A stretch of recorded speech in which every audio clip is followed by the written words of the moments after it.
Good morning, everyone, and welcome to our first training session for the HPC of the City Dallas Hackathon. Today we'll be doing our mentor training. So with that, what we're going to do here is we are going to go ahead and share our screen. And then I'm going to make it large for you. Let's go ahead and select that. And go ahead and hit slideshow. All right, and can everyone see that? Yes, sir, we can. Excellent, excellent. Just wanted to make sure. You know, what I'm also going to do here, when you see me look over here to the right, what I am doing is I'm looking at you. And in my presentation's here. So just to let everybody know. But again, welcome everyone to our mentor overview for our third annual HPC in the City. And this year, of course, we're focusing on Dallas. Now, I want to do some quick introductions to you. Even though we know quite a few of you all, we'd like to introduce ourselves in a way. Charlie and I have done this traditionally is by introducing or starting with our spirit creatures. Now, our spirit creatures, this for me is Jake the dog from the show Adventure Time. And the reason I always like going with Jake the dog is because Jake the dog is this character that's always there for everybody. He's there to help out, but then he's also able to change and morph to help whenever way is necessary to get things done. And if I might add, that is Jamie in a nutshell. Whenever I need him for anything, or whenever he needs to apply himself for something, he changes and adapts and moves and figures it all out. He's the Renaissance man here at TAC. So for that reason, Jake the dog is perfect soul creature for our friend Jamie. All right. Thank you, Charlie. I appreciate that. And so I didn't introduce myself. I do. Oh, I sure did. You know what, Charlie? There we go. All right. And I was like, we're done. That's it. We're good. All right. Go ahead, All right. Charlie. So my introduction, my soul creature has always kind of been, always had a fondness for Tony Stark. And not the notorious playboy, kind of Tony Stark that we've seen. The more the mentor and, the one that works with his team and tries to get things done and tries to be a better person and tries to go through and have a happy ending for everybody. That's me. That's the Tony Stark that I appreciate. The mentor, the guide, and, the person who tries to get the team to work together.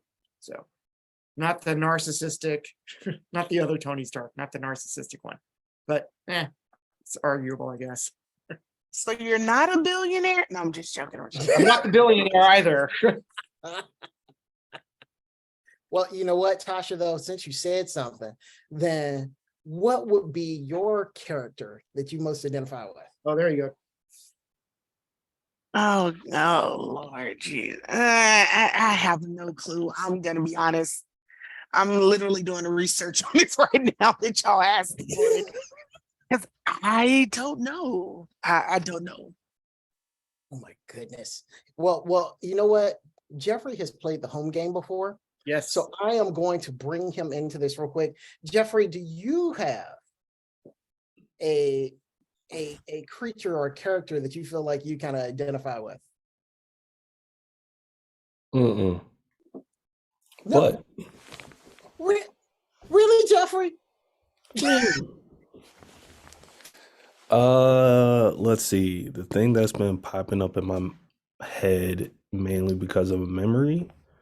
Let's say a deer or a gazelle.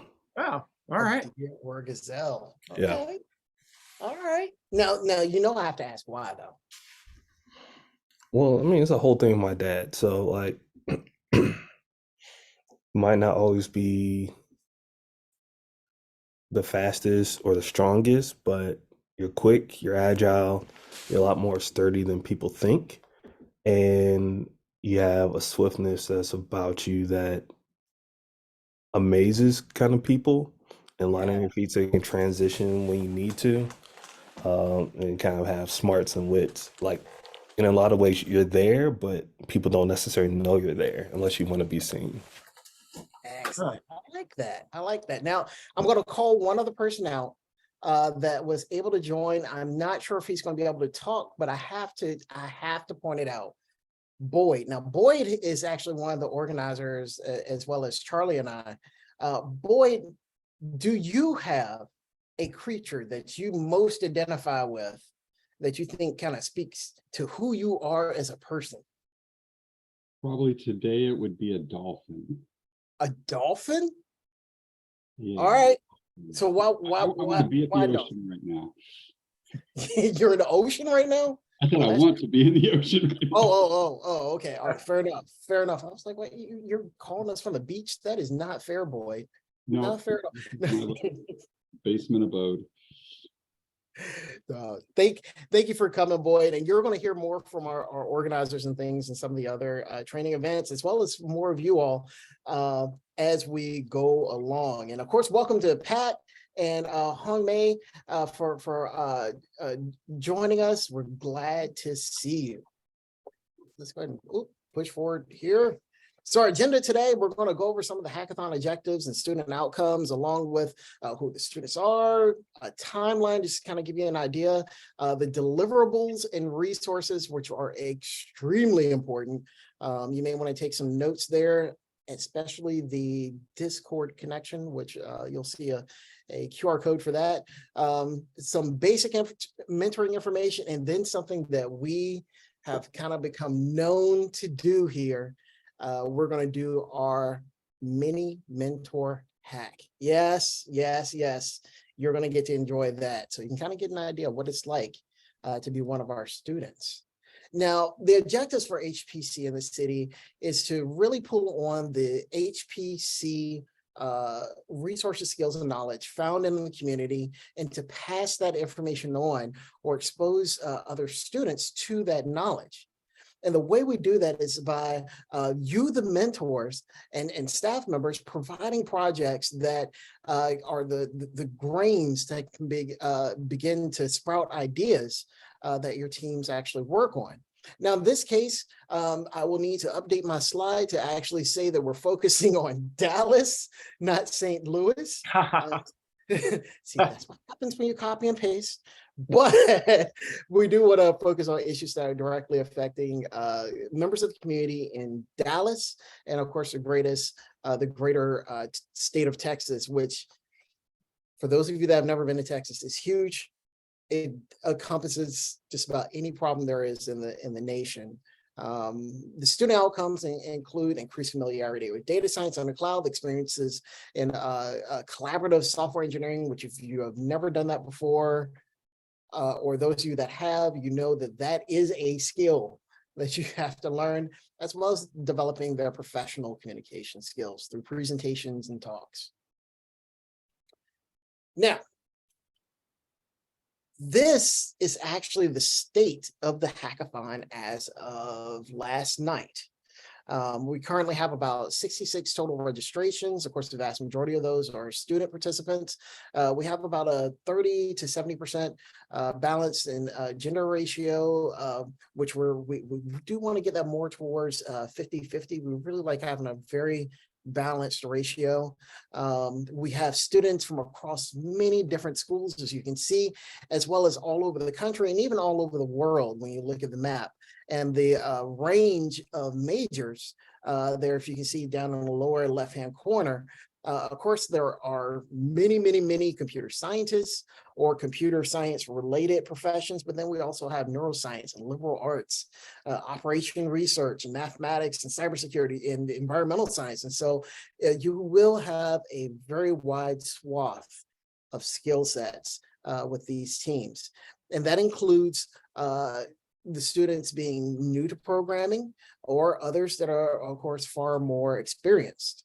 And even we may even have some graduate and PhD students that join us. So it's going to be a very interesting time. Yeah, so mentors or potential mentors here, look closely at this kind of demographic and try and figure out if your project that you're going to be pitching next week how it fits with this demographic of students.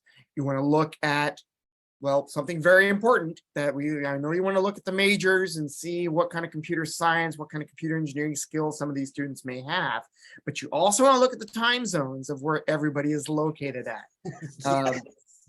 and be able to make sure that this job is something that can be done with students over that cover a bunch of different time zones as we see right there in front of us. So that can be extra challenging, just to give you a heads up. But we will definitely talk more about these challenges that you all are going to be facing. Definitely. And that was a really good point, Charlie. So Charlie, you've seen me go through this before, so I'm going to say, you mind walking us through the project? Now, I want to say this about Charlie here before he does it. Even though Charlie and I have worked on these on many hackathons at this point, probably about 7, 8, 10. I was trying to count that last night. I was putting together that slide for our staff meeting. And it's like, I don't remember how many we put together. Yes. We worked together quite a bit. And a lot. Yes. Okay. Now I was going to throw this out that we have 96 hours for this hackathon coming up, right? Yes, sir. So that 96 hours, you have to understand how that fits into the whole grand scheme of things. All right. So selecting a project is vital on what project you want to pitch to your students or to your team. You want to be able to identify the major milestones that you want to hit. And of course, the minor milestones that you want to hit. Now, I'm going to say one thing about these selecting a project and identifying milestones and identifying any possible logistical issues. This is a hackathon.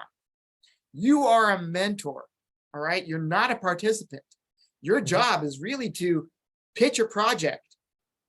And I know you're going to do a lot of work on this project. I bet this project has been something that's been swimming around in your head for months or maybe even years. And you probably know all what the milestones are and what all the minor milestones are and how exactly you want to hit them and how they can be hit. And you exactly know to the pinpoint of time where and when these milestones have to be hit. Here's what's going to happen. You're going to pitch this to a group. 1 or 2 groups might select your project. And that is awesome because you're all, hey, I'm being accepted. And they're going to take your project and they're going to go in a direction that you did not even see coming. It's going to be something that you did not even expect. As Jamie loves to say, you pitched a dump truck and they presented a baby. Or you pitched a baby and they presented a dump truck. It's going to change. It's going to modify.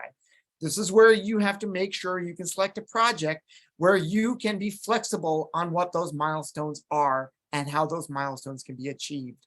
So when you sit down and select something, think about the different directions this project can go. All right.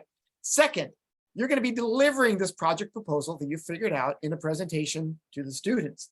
And essentially what happens, I don't think they're doing teams this year. Those students are going to be essentially voting on which one they want to choose. And you will have roughly 5 students or so in your project. You essentially have to kind of manage to a degree, not micromanage, but kind of macro manage and let them do their thing. We're going to be doing regular check-ins. We're going to have regular check-ins with the organizers and the mentors and the students, on a regular interval. You have to have regular check-ins with your students and see where everybody kind of lies and get a good feel of morale on people's morale on this project and how it's going and what you need to do to improve or change or be flexible as well. You're going to have deliverables, and during this entire project, there will be set deliverables that people have to check in and present on throughout the hackathon process. You're going to have to create a repository where your code and your data is going to reside, and you have to share that with the organizers. You're going to have to do a demonstration on the project at the end on how the project works. It could be a live demo, it could be pre-recorded, depends on you and your team and how you all feel. And then, of course, they'll do the final presentation. And of course, the entire time, we'll give you metrics on what we're going to be using to select a winner. And put the winner in quotes because there's going to be a couple different prizes along the way. but we're looking at the impact of this project. Remember, this is a project that is going to be affecting a community. In this case, it's going to be Dallas. So we're looking for a project impact to this community. We want to know the viability and the usefulness of this idea of this project that the students come up with. Creativity of execution, and what we kind of also call the wow effect. You know, when the judges, when the organizers are looking at this demo and looking at the presentation, if you say wow, and you've got that. In fact, one class I used to teach, I used to invite my kids in and do the final presentations. And every time my kids, I think they were like ages 3 and 5, every time one of the kids said, wow, that was one bonus point. All right. And then, of course, the user experience and the polish. A hackathon is about putting together a project that is near completeness, right? One of the aspects of a complete project is the user experience. Sometimes we focus on the data and the analysis and the results. We also need to focus some on the user and how well the user is going to experience the project proposed or the project presented. Also, the complexity. Now, this one's a little weird. Technical complexity does not necessarily mean it has to be really complex. Right. Sometimes, it's really, really simple. But the idea of what technologies did you use and how did those technologies fit together is what we're looking at when we say complexity. And also, depending upon the skill level, yes, a lot of times the judges will give bonuses to teams that something that we may look at as being relatively simple because we've done it several times. For that team, it's something they've never done. We've had teams that have never programmed before or never used Python before or whatever tool they've used, and they had a product at the end. And so we give them a little bit of bonus points for that because we're amazed that they were able to accomplish that in such a little time. Yeah, we had one project which the team created a crawler on Instagram looking for particular photos that matched a particular description. And that crawler was coded by a team that never programmed before in their lives. So, and they had a product at the end. Collaboration. How well did the team collaborate on the project? Meaning that we want to see everybody have their personality represented in this project. And of course, the presentations. And then, of course, finally, the completeness of it. Meaning, we want to see that repo. We want to see that demo. We want to see that presentation. We want to make sure all the team members have had a chance to present what they accomplished. Because at the end of this all, it's about the accomplishment of the team. They're going to walk away from this 96-hour hackathon with an experience. And we want that experience to be positive. Right. All right. And I want to throw one more thing out there about the project, just so that because some mentors, when they step into this, it's going to feel very, very chaotic during the kickoff. And that's intentional. The reason we allow that kind of chaotic feeling in the beginning is because it gives everyone the ability to bond over that chaos. But please note that it is controlled chaos. And the second thing I do want you to be aware of is that's what we like to say, controlled chaos. Well, controlled chaos. But we do want you all to be aware that your pitch could not be selected. That happens. When that does happen, what we do then is if a particular pitch has not been selected, we pair you up with other mentors.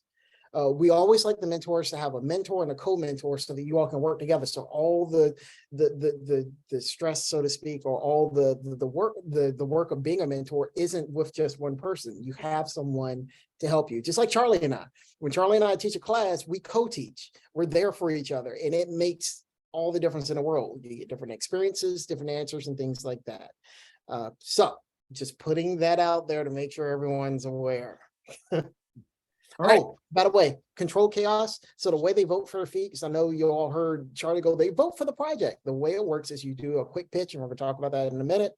And then we make breakout rooms, those that are pitched, or we name the breakout rooms after them. And then the students basically enter the breakout rooms. And if one is too large, we may split it up into multiple groups and things like that. We balance it out to get that taken care of. All right. So speaking of the joys that we're going to be having about what being a mentor is like. Actually, I guess, yeah, let's talk about some of the resources available. Oh yeah, don't worry, we're going to get into it here. I was going to say, we probably need to talk about what they can use. Yes. So we have Google Cloud credits. Thank you, Google, for giving us those credits. We have Cloudy Cluster brought to us by Omnibond. Boyd is here. Boyd is the CEO of Omnibond.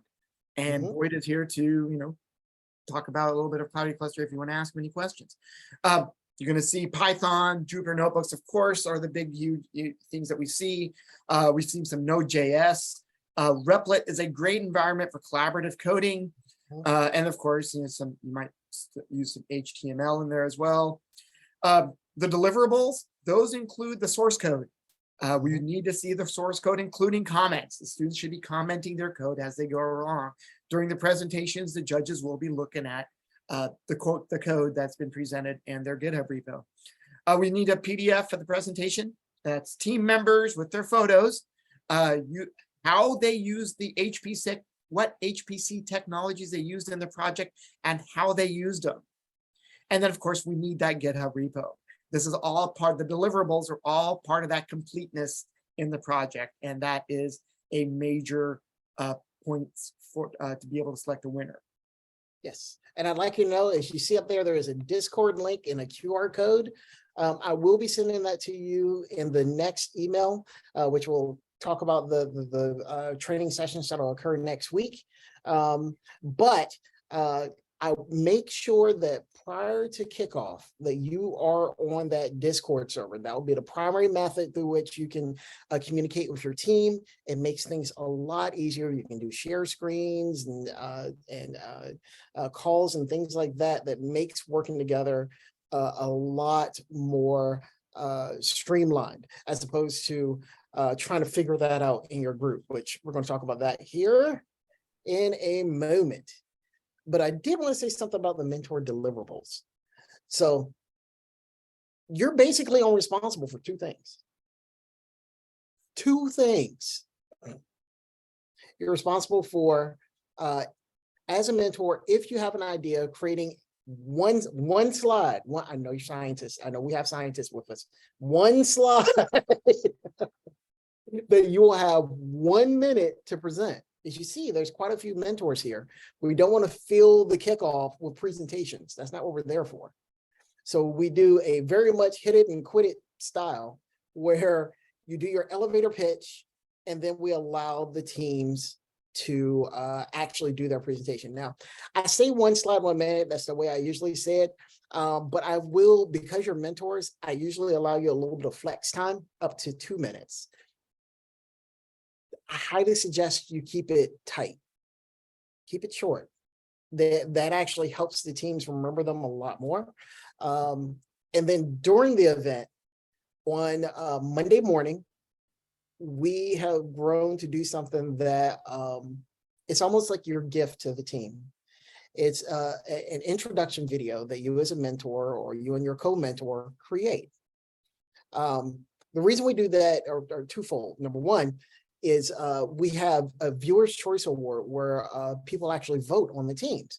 Well, they haven't done their presentations yet.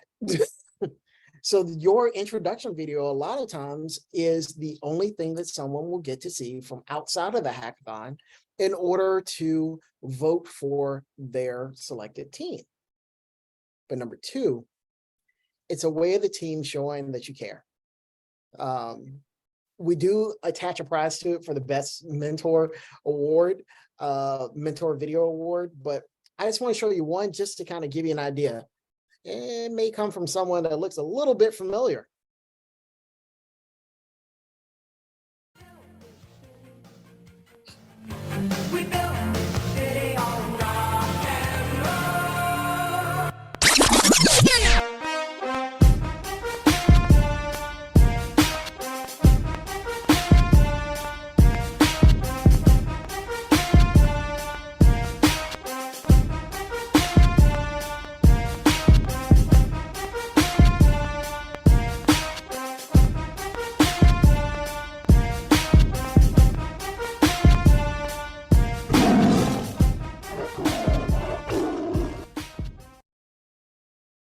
And so as you see, it's not a huge. Stop it. There we go. Let's see if I can open this back up, because now I am out of the mode. Let me escape to, let me shift tab. Come on, switch. See, this is what happens when you try to do things special. There we go. And we should be back in full screen. Sorry about that. All right. Okay, So can as you see, it's something really quick. It just basically shows who the teams are, what their goals are, and it's done. Could we ask a question like a couple of slides ago? Sure, I'm sorry about that. Well, this video just wants to play no matter what. I don't know why, but go ahead. Sorry Okay. about that. Actually, I guess It wasn't quick to make. Sorry. I think it's two questions actually. So, number one, do we have a chance to actually tweak our, whatever we put into our, for our team project? Yes. You mean Yeah. your pitch idea? Yeah, because I got caught at the very beginning signing up with totally off guard of how I had to put in an idea as I was actually registering with no idea what I was going to do. And Oh, we yeah. only passed it at the time. So I've got something in there that I'd like to review and, No, try to do something more with more thought. You can 100% change your pitch up to the time you do your pitch. Cool. Okay. And I presume you'll give me the link and all that other junk of how I can review and do that, right?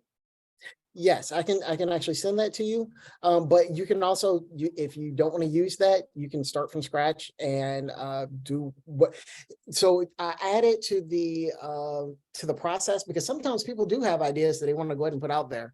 But yes, you can 100% change it. Super. Okay. Or do something completely different. And then second question was that Charlie mentioned that this should be something that is viable to the Dallas community, even though there are people that are coming from all over the place. I wanted to understand that. So we do it because it's actually linked to, this is actually a part of the community outreach for the Supercomputing 22 conference. And so we say that, so we say we want to try to impact the target city, the host city, which is Dallas, but then we also add or greater Texas area. So the state itself. And so even with that, usually you can put a twist in your research or whatever, or your project, that you can say this impacts the people of Texas or impacts the people of Dallas this way. Okay. Okay. Yep. Thank you. I mean, it doesn't have to be strongly linked. It Yes. can be loosely linked. Like, for example, there was once a project on gentrification. Something like that actually obviously affects lots of different cities, and not just St. Louis, I think it was at the time where that was being Yes. proposed at. So, yeah. And I guess the only other thing I'm looking at is how strongly linked to high performance computing. I will put it like this. Sometimes people's link to high performance computing is that the fact that they used Colab, Google Colab. Or they wrote it on Jupyter Notebook that's running on a cloud server somewhere. So Yes. TAC has a cloud server Jupyter instance that is perfectly, if your students sign up for TAC accounts, they can use that TAC resource. Okay, thanks. No, stop it. Again. Yay, there we go. Okay. All right, so that's actually a really good segue to talk about what you can expect being a mentor. Okay, so I think Jamie and I are probably going to tag team this one. Yes. It's going to be change. Mentorship is not obviously it's not something set in stone. Your students are going to throw things at you. You're going to come across issues that we may not actually discuss in this meeting. We're just going to discuss what some of these are. It's an iterative process. You're going to need to look at your project, look at what the students are, what kind of progress they're showing. You're going to have to be flexible, change the idea of the project around. Sometimes you got to be a little hands off, but sometimes you have to be a little bit more hands on. There's a delicate balance that you will see as you're iterating through this process. The challenges that your students are going to see, that's going to affect the way the project is managed. That's going to reflect the different avenues a project can go. So that's where the iterations of mentoring come into play. And you have to make sure sometimes the students are going to take your project idea and they're going to try and do something gigantic with it. We're going to change the world. Can't quite do that in 96 hours. So we can't change the world, but we can change the way people think about some aspect of the world. And maybe that's something that's doable in 96 hours. So, Right. And it's okay.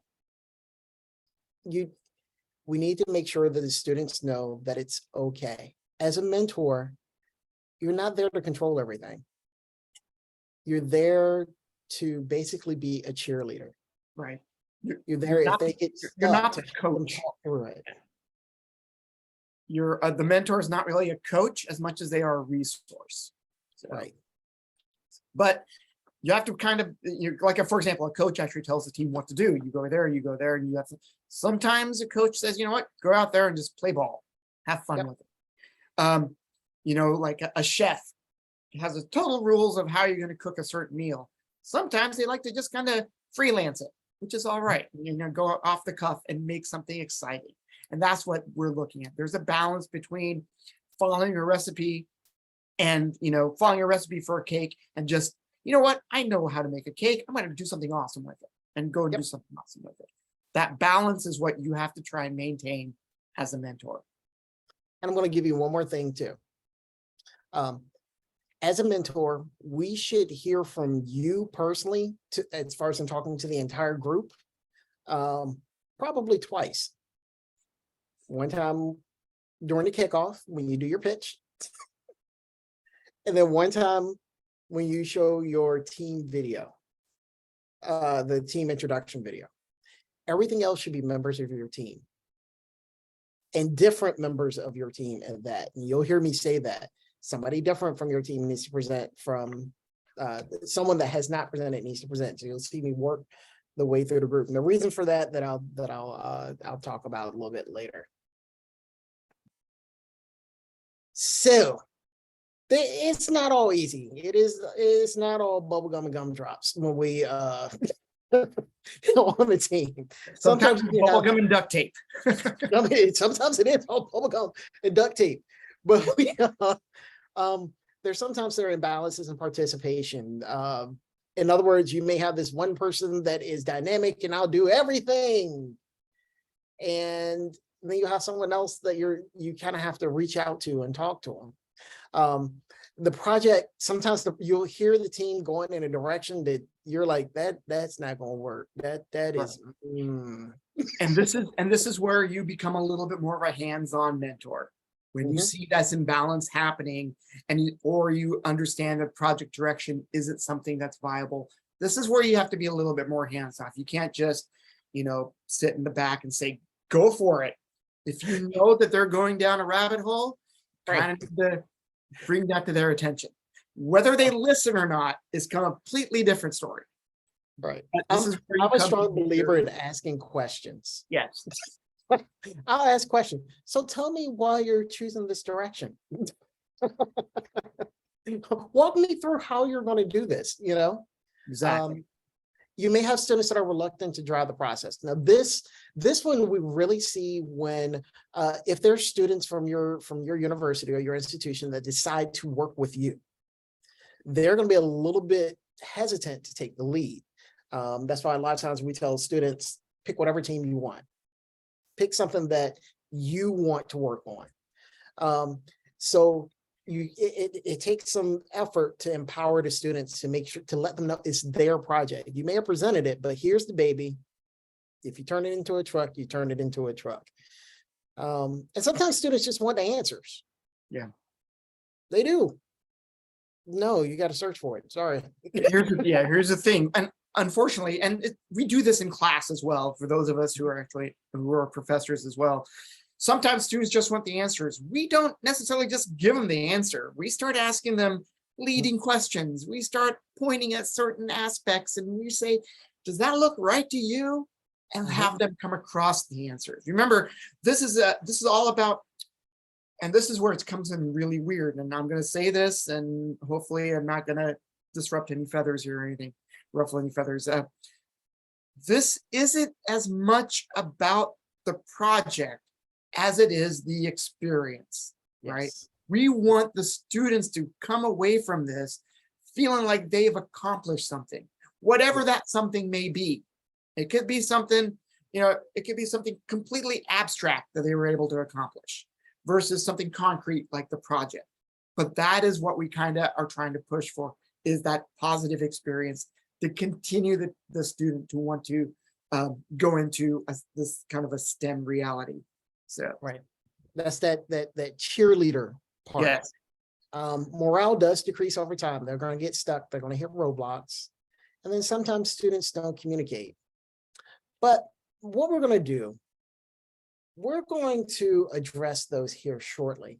One of the things, but before we do that, what we do want to say is you want to observe the students, not the work. You want to make sure your students are okay.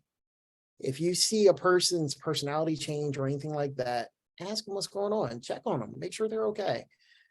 But at the same time, you want to be present, but not omnipresent. Now, Charlie is amazing at this, and I really don't know how he does it. I'm just going to be honest. I really don't. We will have a check-in. And after the check-in, you have to set your tasks and go forward and all this stuff.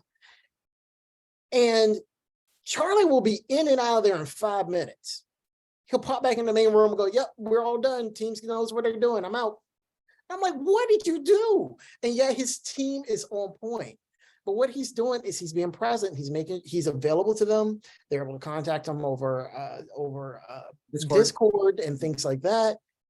But he's not hovering over them, driving their process. No, it's up to them to drive the process. It's their project. and honestly, I like kind of being surprised. I like to see what the students come up with. It's like, all right, what do you got? Well, these are my tasks. Okay, how are you going to do these tasks? We're going to use these technologies. All right, what are you doing? Well, I'm going to work on this. Okay, sometimes it's a bit longer. It's like, hey, we're going to shuffle things around. And you're going to be working with them, and this is what you're all doing, and you're going to be working with them. Does that sounds good? That sounds good. All right, I'll see you all in a couple hours. We're done. That's the other thing. I'll also come back in a couple hours and do that again. Aside from like I said, you're going to have your own check-ins. And so our team does their own check-ins. I'll ping the students individually on Discord saying, how are you feeling? How are things looking? What are you doing? And you got to, kind of like when you're a parent, you kind of have to dig through and try and find exactly how they're feeling. And that's not an easy accomplishment. But that's why we're here, and that's why we're mentors. And use critical questions, not criticisms. Yeah. Ask them why. That all-powerful question, why? Can you talk me through it? That's an interesting idea, interesting concept. Can you tell me more about it? What are your plans? And I want to throw one more thing out there that I didn't add to this list. Something you're going to hear me say a lot is that we're a family. We're here for each other. Hackathons have the moniker of being a competition. And we are going to say that, there are judges there. We'll have viewers' choice and things like that. However, it's more about what they get to learn. And so one team may figure out a really cool solution that other teams are having problems with.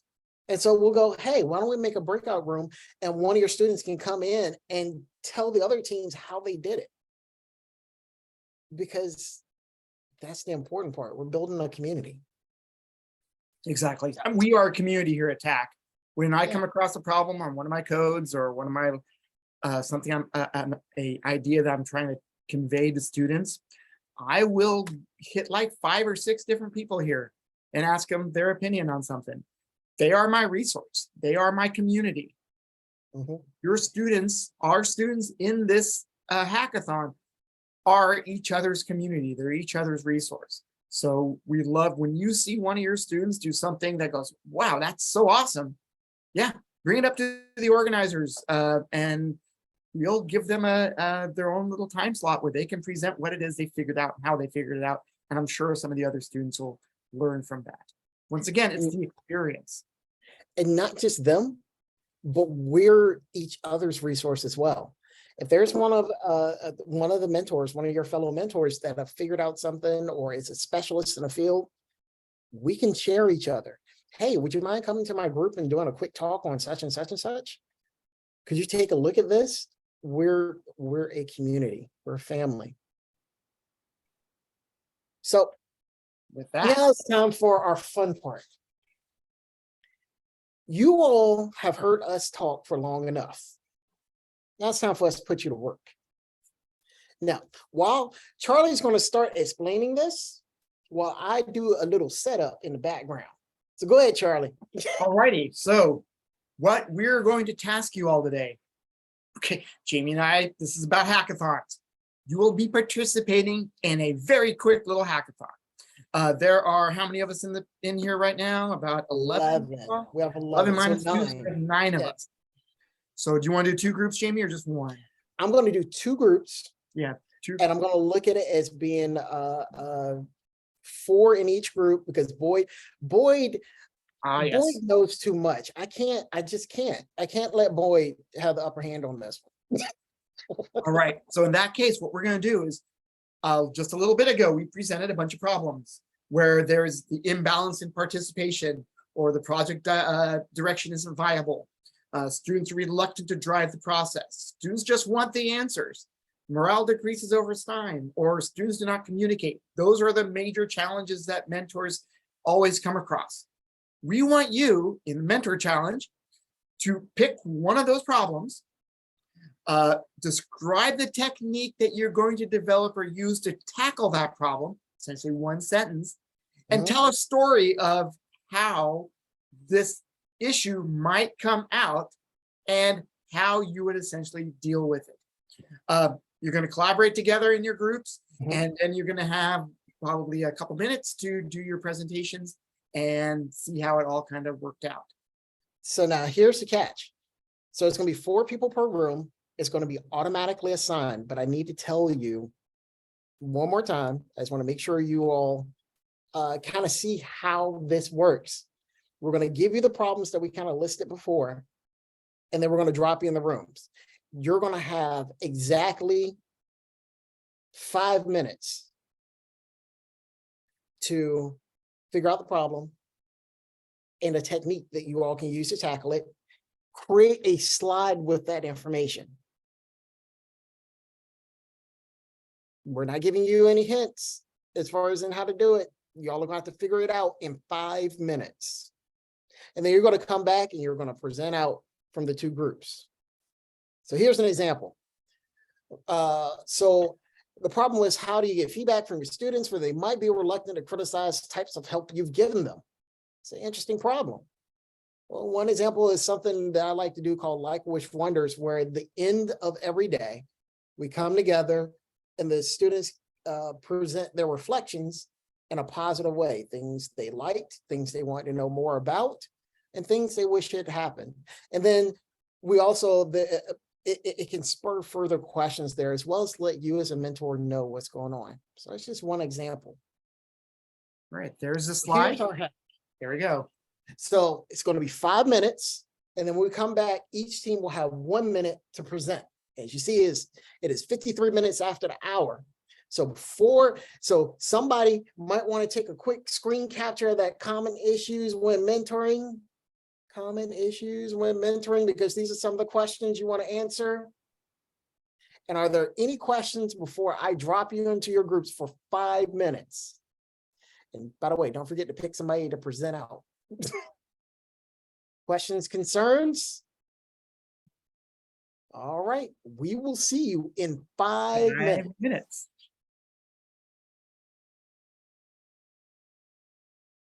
And open.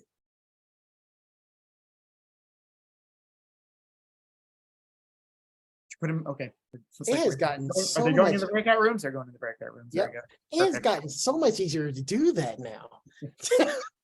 All right, I'm going to hit pause on the recording, but please don't let me forget to Yeah. unpause I'm gonna after. Oh, All right. All right, teams, welcome back. You all have had 5 minutes to put together your quick findings. So we're going to jump right in. We're going to start with room number 1. That was the room with Edgar, Jeffrey, Pat, and Sasmita. Am I saying that correct? No, I'm not. Did I say it correctly? Oh, I did? Yes. Oh, okay. All right, so the floor, you all have 1 minute. The floor is yours. All right, can you all hear me? Yes. So it was pretty interesting that we were all tag people, so we felt comfortable speaking with each other. But sort of like the common issue that we focused on was students just want the answer when we're trying to mentor them and provide guidance. And so the problem there is that they won't participate. They're just waiting for you to hold their hand and move them along. When the purpose of the project is for them to work together and accomplish something. So some of the approaches that we thought of was like kind of like provide brain teasers that will get the students into sort of like a problem solving mindset. Or Pat suggesting using an agile approach that she's used in the past with like new teams that will involve them to like provide opportunities to establish trust. Smita provided opportunities to be like, it's okay to give them some answers to some basic questions, just to sort of get the ball rolling on creating their confidence and getting them to challenge. And I think also just being upfront with them, being honest with them, like, hey, I'm not going to give you all the answers. I will help you along, but this is your deal. So I think being honest with them and upfront with them is also a strategy. Excellent. Excellent. Thank you for that. All right. Thank you, room number 1. Up next, the fully formed group of room number 2. They've been working hard at this for literally minutes. And room number 2, the floor is yours. Okay, yeah, so our problem was morale decreases over time, and our approach was that we could set up the project to achieve small wins throughout the entirety of the project, create reachable goals so that the students could actually move along in the process, emphasize that it's a marathon, not a sprint, and also finally working with complex softwares is frustrating. And so initial successes, whether that be from you or someone that you get to help the team, help them improve and continue on with the next steps. And this also fosters collaboration and communication throughout the team. Oh, that's fantastic. Excellent. Excellent job. Excellent timing as well. That's a very good. And the thing I love about it, practical points. Yeah. Absolutely practical points. I loved it. All right. Yeah, both teams did fantastic job. So I gotta say, give everybody an applause for that. Good job. Teach y'all to come to a meeting. I said, I'll put you to work. I mean, thank you. So having said that, we have one quick thing we want to show you, and then we're going to let you go. We know that we're at the hour, so if you need to run, we completely understand. But we're going to finish up these couple things. Thanks, Boyd. Take care. Thank you for making time for us. You probably noticed a couple things. You probably tried to get to know each other really quickly, trying to get your project purpose and goals, making sure you're all on the same level. You saw that we kind of gamified it. You have 5 minutes to get this done, and then you're going to present. That's that little bit of, and we scoped it as well. We gave you some questions for you to answer. We gave you a little bit of guidance and counseling. We popped into your rooms and said, hey, how are you doing?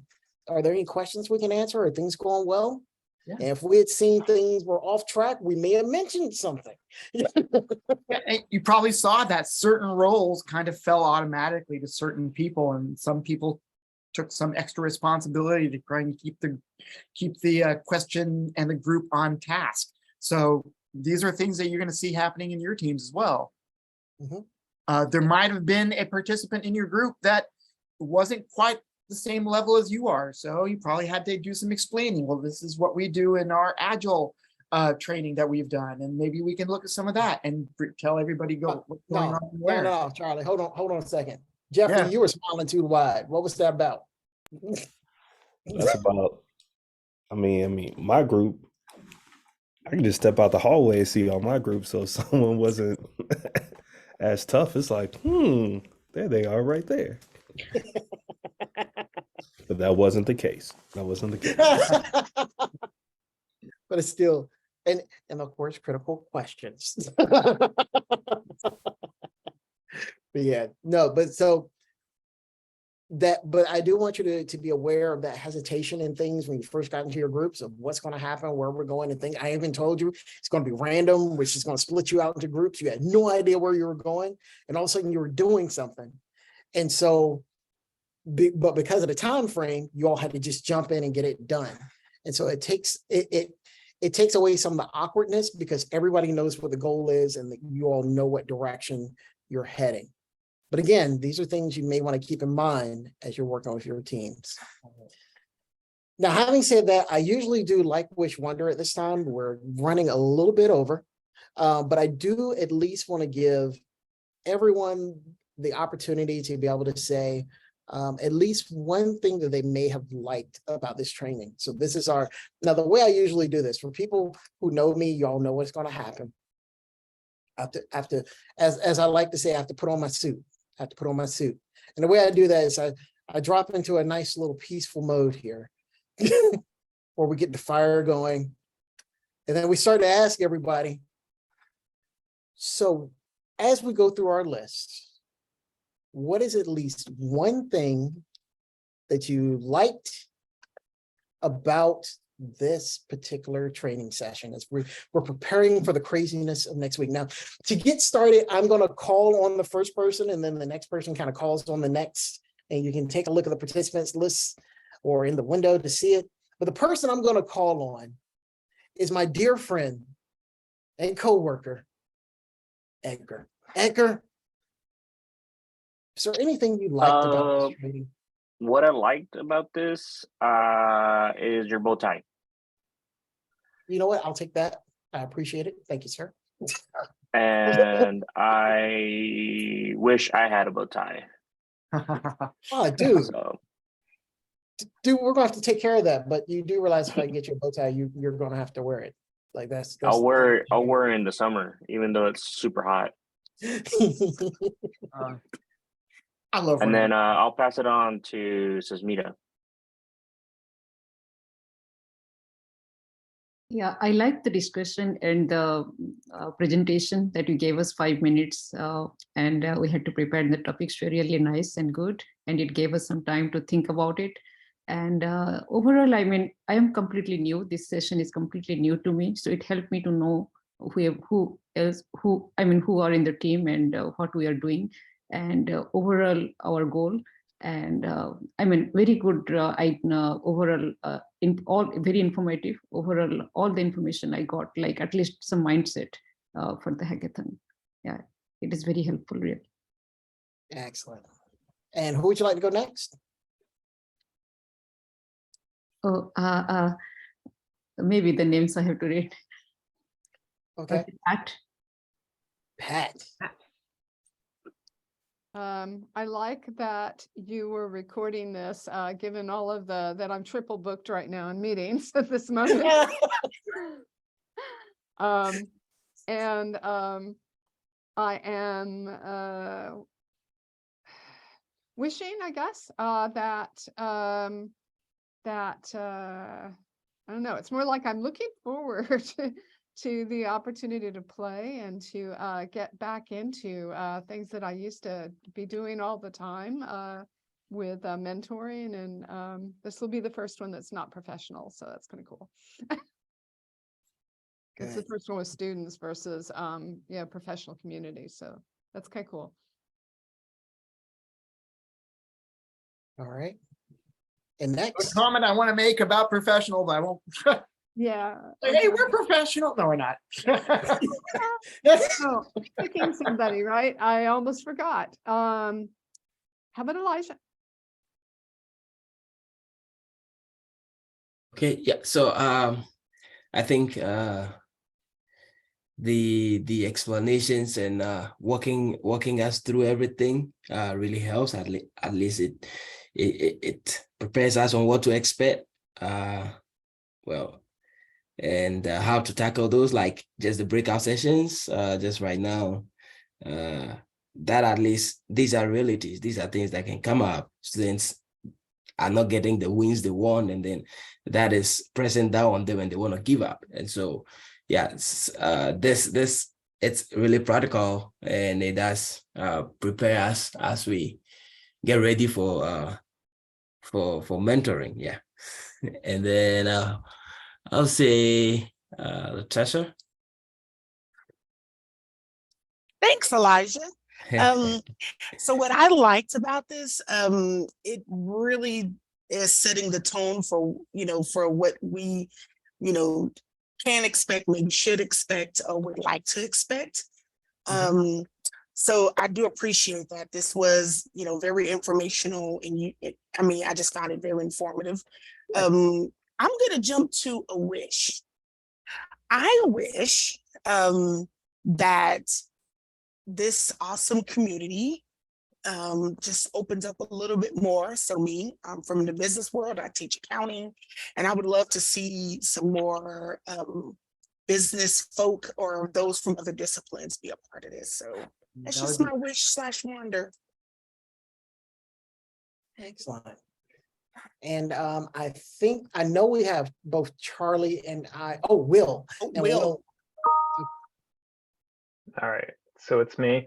So this is my second year with being a mentor. So my like is the fact that I'm not sure if you guys have gotten better at presenting everything or if I'm less overwhelmed.